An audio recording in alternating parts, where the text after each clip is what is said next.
নমস্কার। আজ 21শে জুলাই, বাংলা এবং বাঙালির জন্য আজ সব থেকে বড় গর্বের দিন। আজ শহীদ দিবস। কেউ কেউ ময়দানের কোণে বসে একটা ছোট্ট বাংলার বোতল নিয়ে শহীদদের শ্রদ্ধাঞ্জলি জ্ঞাপন করবে। আবার কেউ কেউ ওই ময়দানের কোণে ডিম ভাত যেখানে রান্না হচ্ছে সেখানে বসে থাকবেন, একটা ডিম যদি ভাগে বেশি পাওয়া যায়। আবার অনেকেই আছেন যারা বাসে করে আসেন, অথচ ময়দান পর্যন্ত পৌঁছতে পারেন না, ওই বাসেই বসে থাকেন, আবার বাসে করে বাড়ি চলে যান। 1993 সালে তৎকালীন বামফ্রন্ট সরকারের সময় কংগ্রেসের 10-12 জন কর্মীর ওপর যে গুলি চালানো হয়েছিল সেটা নিয়ে শহীদ দিবস, যেটা এখন কংগ্রেস পার্টি তো নেই এখানে বাংলায়, তৃণমূল পার্টি পালন করে। এবং এই শহীদ দিবস এক বিশেষ রূপ দেওয়া হয়েছে।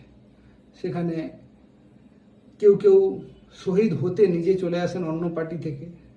শহীদ দিবস কিন্তু ওই বাকি শহীদ দিবসের মতো নয়। ধরুন, বাংলায় শহীদের তো অভাব নেই। নেতাজি সুভাষচন্দ্র বসু, ক্ষুদিরাম বসু, প্রফুল্ল চাকি, আরো অনেকে আছে, এরকম নাম নিতে গেলে ভোর হয়ে যাবে। কিন্তু এই যে শহীদ দিবস, বাকি শহীদ দিবসগুলোর থেকে আলাদা। এই শহীদ দিবসে আপনি স্বাধীন, আপনি যা খুশি করতে পারেন।